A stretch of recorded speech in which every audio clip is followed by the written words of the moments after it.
Hello, everyone. Welcome to another episode of Tooways to Skin a Cat, a show where we talk career experiences, entrepreneurship, and investments. The main aim is to show that there's more than one way to be successful other than just climbing the corporate ladder. We are live on LinkedIn and YouTube, and the show will be available on podcast by tomorrow. So don't forget to like, subscribe, and click on that notification bell to get automatically notified when the next episode comes out. If you are watching live, drop a one in the comments so that we know we're not talking to ourselves, and drop a two in the comments if you're watching the recording. Today is our final session of Coach's Corner with the recruitment strategist and coach Chantelle Botha. I can't believe we're at the final session. I know Time it's gone flies. fast, eh? And as usual, I've twisted Chantelle's arm to give away some free coaching calls to my audience. Well, she's done so in the past. I'm going to see if I can twist it again. So stick with us to the end and see if you can be one of those people that win a coaching call. Chantelle, thanks again for joining me today. Such a pleasure, Wes. So I And suppose you want me to introduce myself. yes, you know the drill. I'm learning the drill. So you know me, I always give a bit of a different introduction. So today I thought I would start with, and forgive me, I know I look like I'm in a cave. I've got I've got load shedding. You jumped. We're having fun today. Everything is going wrong. But that's the beauty of live show. I love it. Okay, so when I started this business 3 years ago, what I really wanted to do, my vision was to help change the way people applied for jobs, to teach people different ways to apply for jobs, and thus to have more success in the job market. Now, I still do that, but my business has migrated, and I've found over the years that when I start working with people from a strategic perspective, and we start with purpose, and we start with who are you, and we start with what is your vision and your values and all of that, and we incorporate that into the strategy, the success quotient goes up exponentially. So people have more success when they decide what they want to do, what's going to set their soul on fire. So that's what I do. I help people find their purpose, and then I teach them how to find that new role, be it working for themselves, working for a boss, whatever it might be, but to map and to get to that role. So the series has been a little bit about mindset, mental health. So I'd like to extract some of the key highlights from the last few sessions. And maybe we can provide some sort of a roadmap for the people going forward. Mhm. Now, in our first session, we looked at the differences between coaching, mentoring, and training, and how they can support your mental health and your career development. Can you talk to us about the key takeaways from that session? So I'm not going to recap per se, but I'm just going to kind of append to it. Life is really about leveling up. Everything we do in life is about leveling up. And leveling up is characterized by learning. And learning means we're growing. And if we're not growing, we're stagnant. And when we're stagnant, what happens? We get depressed. We get sad. We feel unfulfilled. We're stagnant. We're just, there's no purpose to our lives, right? So, I mean, let's unpack that a little bit. Wes, you've got a whole gaggle of children, right? Not the whole gaggle, but okay. Well, gaggle is a whole lot more than what I've got, right? So think about your babies, right? When baby first learned to crawl, what happened? She You fell got a few times. And yeah. sure, sure, but you got excited. You praised her because she Yes. leveled up. And then when baby learned to walk, Got excited again because she did something new. She did absolutely, something new. 100%. And let's take that analogy, let's just speed Yeah. it up a little bit. Yeah. Then the kid goes to primary school and they graduate from primary school and we praise them because they leveled up, because they learned something. High school, first job, first promotion, first degree, whatever it might be. Yet there's something strange that happens. We qualify, we get into our first job, and we stop leveling up. We think we've arrived. And that That's the problem. exactly. That is a problem. So what happens is we've got this generation of adults who are unfulfilled, who are stagnant, who are not leveling up. And my message to you is you've got to decide what's the next level. You've got to constantly be asking yourself, what's the next level? And this is where we come back into when you look at what's the next level, do you need a trainer? Is it skills you're looking for? Is it a how to that you're looking for? Do you need a mentor? Is it advice? Is it a sounding board you're looking for? Do you need a coach? Is it someone who's going to be able to look in from the outside and say, your technique's a bit off, or let me give you a different perspective, right? So you'll be able to decide, do you need a trainer, a coach, or a mentor based on what is your next level? But the message is decide what's the next level, because life don't stop when you get your first job, right? Oh, that's true. That's true. I There saw you a go. post on LinkedIn today that says, don't compare yourself to others. And my response was, I'm in competition with me from last year. So as long as I'm Abs- beating me from last year, I'm good. Absolutely. And it's a human tendency to compare ourselves to others and to always say, I'm not where my peers are and I'm not where my friends are. And that's okay. This is your journey, not theirs, right? 100%. 100%. There you go. Jumping over to the second week, we examined the link between life and career and how this impacts our mental health. Um, can you summarize a little bit or tell us a little bit about more about that conversation? Okay, so I really believe life is career and career is life. And this is why I adopted a multidisciplinary approach in my business. I don't just teach people how to get jobs anymore. I look at their lives holistically. I give them life coaching. I give them mindset coaching. I give them what they need, right? So, to bring it back down to what we're talking about, life and career, have you ever, or hang on, before I go there, when your life is not good, your career is not good. When your career is not good, your life is not good. So I'd like to share maybe two stories that just illustrate that exactly. Absolutely. So from my side, I've worked for an unethical company. I've worked for a toxic company. I've worked in some places that just haven't gelled with me, right? And when that happened, I remember when I was working for the toxic company, I cried every night. Every time I went home, I cried because there was just such sadness in me. It just, it created such an emotional illness within me. And that's all down to career. It spilled over into my life. Now, on the other side, let's look at one of the clients that I'm working with. She's sitting with a 4-year career gap in her career history. And we all know career gap, people go, ooh, what's that about? How are you going to explain Yes. that, right? But you know why she's got that career gap? Because someone in her family fell sick, and she was the primary caregiver for 4 years until that illness resulted in a death and set her free. Mm, That to me is admirable. Why do we 100%. judge that, right? But now her career has been impacted by her life. So we've got to look at these two holistically, right? And wherever you are in your journey today, you've got to look at what are your needs. Sometimes your needs are not climbing the corporate ladder. Sometimes your need is simply to take a step back from your career. And that's going to serve you holistically at this point in time. But it comes back to my first point: decide. Decide what you need. Decide what you want now at this juncture in your life, and then set about to pursue it. And that's only a personal choice that they can make. It's not something that you should take pressure from other people because then you're not going to be happy. Absolutely. Because chances are, if you had to go to your mentor and say, I'm considering becoming a primary caregiver to my mom, they're going to say, oh, it's going to hurt your career. Don't do that. Now, I know psychologically we tend to regret the things we didn't do more than we regret the things we did do. Don't live with that. Make the best decision for you, for your situation right now. For the audience, we're going to try to respond to all the questions towards the end. So please add your questions to the comment section now so that we make sure we don't miss them. So last week in session 3, we explored a topic that intrigued me. Social network structure is predictive of health and wellness. And that's a mouthful, but expand a little bit on that for me.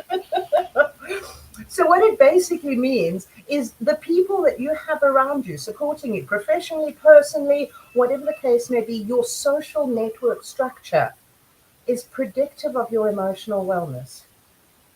Now, let's put it into terms that we can speak and that we understand. I spoke last week about COVID. We remember the social isolation that was forced on us in COVID and how people were literally dying of broken hearts. So that already it sort of indicates it. But let's go a little bit more humorous. I thought I'd like to just bring in some more humorous examples. Do you remember the movie Castaway with Tom Hanks? Did you ever watch Yes, it? yes, in the volleyball. Do you remember the volleyball's name? Wilson. Wilson, that's right. I had to Google it today. And I've kind of made a note. I really want to watch that movie again, just, researching and Googling it again today. But in that movie, why do you think Wilson became his friend? Needed someone to talk to. Yeah, exactly. Absolutely. And it bears out my point that we need people around us. We were born to live in community. We were born to soundboard against people, to talk to people. Talking clarifies ideas. Talking affirms us as people. Talking creates a platform for value, right? There's so much that this interchange, this personal interchange, whether it's professional or personal, gives to us and allows us to pass on. So I said I'm going to go a little bit humorous. I haven't done this too much on LinkedIn, but my Facebook friends will know this guy. I don't know if anyone's aware of this guy. Mr. Potato Head. So I love Mr. Potato Head, right? He's my mascot. Because I travel alone, he sits on the dashboard with me. And yes, it's a little quirk of mine, and I like to go a little bit humorous, and I love to embrace the quirky aspects of life. But the reason he sits on my dashboard when I'm traveling is to remind me to clarify my ideas. And yes, sometimes I do talk to him. I know. The point is, in that talking, we've got to surround ourselves with people because it clarifies those ideas. It does so much. I'm going to leave it there. So, how do we wrap all this up in a bow? Like, what steps would you suggest for the viewers and the listeners to follow or to implement what they've learned in the last few sessions? Okay. So what I've got 5 steps for you guys. I call it my success principles. But before you start, I want to issue a challenge to every single one of our viewers, and I'm also going to issue the challenge in our open WhatsApp chat this evening. I want each of you to go and find someone to talk to. And no, that's not an advertisement for paid coaching services, right? Go and find someone to talk to. It can be your mom, your sister, your brother, your uncle, your aunt, your friend, your cousin, the greengrocer. Go and find someone to talk to and say to them, I need to offload. I need to clarify what I want in life. I'm feeling unfulfilled, or there's something in me that's going, I'm not happy. Go and find someone to talk to. Clarify your idea, because in the talking, you clarify your idea, right? Once you've clarified your idea, step number 1, start with the end in mind. Decide. Where are you going? For now, what makes the most sense? Where are you going? Decide, right? Start with that end in mind. And build the vision, build the picture of where you're going. Step number 2, take the daily action. We're not going to get where we're going without taking that daily action, right? So decide, break down that goal into steps. What are the steps you need to take in order to get there? Step number 3, celebrate the small wins. So often what we do, Tooways, is we tend to celebrate the job offer, the new car, the signing of the bond, those big steps. But how many little steps accrued to that big step? Celebrate the interview. Celebrate the small wins, because that creates a physiology of success. Step number 4, remain flexible. Because in the pursuit of this vision, it might come about in a way you hadn't planned. And you can't turn around and say, oh, that was not what I was planning. Look at it, because maybe it's going to bring you what you want, right? And step number 5, my absolute favorite, and it pertains to mindset. Watch your thoughts, because your thoughts become words, your words become actions, your actions become habits, your habits create your character, and your character becomes your destiny. It all starts here. Whether you think you can or whether you think you can't, you're 100% correct. Okay, let's go through that again. Start with the end in mind, take daily action, celebrate the small wins, remain flexible, and watch your thoughts. Yes, you are brilliant. Well done. Was that all the scrambling I saw you doing there? That was the Love it, love it. So, based on what we've discussed, I mean, you've set up a digital masterclass. Tell us more about that masterclass and how can it benefit the viewers and the listeners? Okay, so what I've done in past issues is I've actually explained what the masterclass does and what it's going to teach you, but I'm not going to go there today. You guys want to see it? You can go to one of the past issues and go and view that. What I'm going to do is I'm just going to unpack my holistic job search model. This is a model that I've created. It's a model that I use to find employment. It's the model I use to launch my business. So you can use this model too in the pursuit of finding a job, but also in the pursuit of any goal you're looking for. So it's quite simple. You've got a foundation, and your foundation is mindset. Reinforce your mindset at every opportunity you get. And I don't have time to go into how. There are many resources, and I'm happy to talk to people about how to reinforce your mindset. But that's your foundation. It has to be strong, right? And then we want to build 4 pillars. Pillar number 1 is clarity. Become really clear. Decide. Where are you going? Who are you? What's your value add? Or what's your vision? What's your plan? Become clear on the goal. Pillar number 1. Pillar number 2, communication. Once you know where you're going, how are you communicating this? If you're starting a business or going into the job market, you're going to need to communicate in the marketplace. How are you communicating? And is your communication coherent? And is it compelling? And is it captivating? Or is it just another boring CV? Pillar number 3, strategy. Have you got a strategy for the advertised job market? Have you got a strategy for the hidden job market? Have you got a strategy to launch your business? What is your plan? Fail to plan and you're planning to fail. And then step number 4, or pillar number 4, network, as though your life depended on it. This is my favorite song. Do the right people know the right things about you? Because if they don't know, you can have the best idea. You can have the best collateral. You can communicate incredibly well. But if you're not communicating to the right people, your idea is going to fall flat. So that is a holistic job search strategy. Like I say, you can use it for anything. And that's what you're going to get in the digital masterclass as well as in my coaching. I definitely want to find out more. But let's move over to some questions. See if we've got any quick questions from the audience.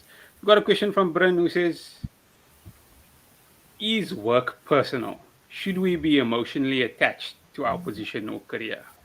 I'm not going to answer that. I'm going to leave it to you because I might have the wrong answer. I was actually going to throw it at you and say, what's your opinion, anyways? On the spot. To be honest with you, sometimes I feel that I've fallen in love with my job, and then the fall in love is not the problem. The problem is when you fall out of it. That's the problem. So you don't. They almost like getting too emotionally. I think you have to be there. You have to be a level of, because you have to be committed. Again, people are different and people have different personalities. Mm-hmm. But there's a point where it's too much. Agreed. And yeah. Agreed. I absolutely agree with what you said. If I can just put my own spin on it, I believe it should be personal, right? Because I talk so much about finding your purpose. Your career is your mission. Your mission is your life, right? Why else are you here? And honestly, 99% of the clients I speak to say, I want to do meaningful work. Is that not personal? It has to be personal to some degree, but we also have to separate. I mean, just as a little aside, Tooways, it was my birthday this weekend and I took myself away. Thank you. But I took myself away from work. I took myself off to the spa. I went away for a night and I really just took my journal because it was about me.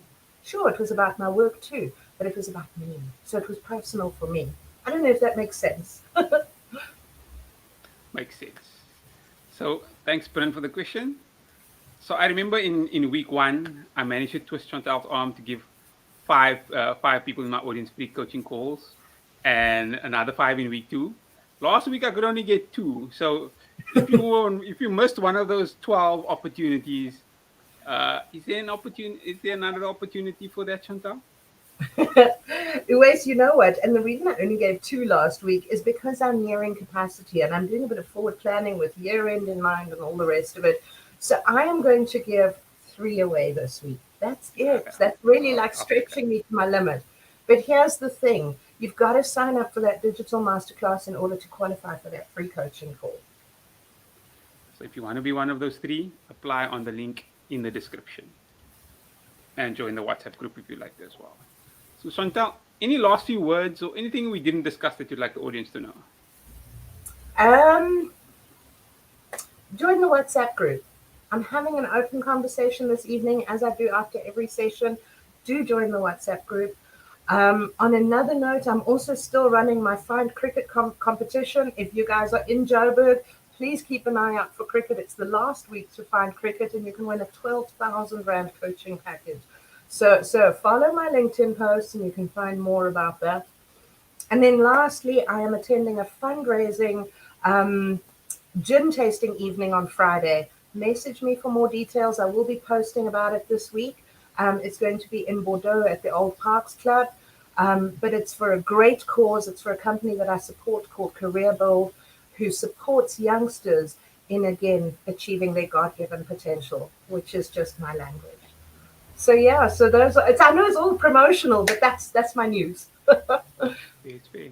The show has been live on YouTube and should be available on podcast by tomorrow. If you're watching on YouTube or listening on the podcast and you feel that it's added value, don't forget to like, subscribe, and click on that notification bell to get automatically notified when the next episode comes out. Chantelle, we're at the last episode. Thank you so much for these 4 sessions. I'm going to be sad that we're not going to have this session next week, but thank you so much for your time. Oh, thank you, Tooways. It's been such a pleasure. And you know what? I might even consider starting a variation of this myself. It has been good. Go for it. Thanks, everyone, for joining us for another episode of Two Ways to Skin a Cat. Goodbye.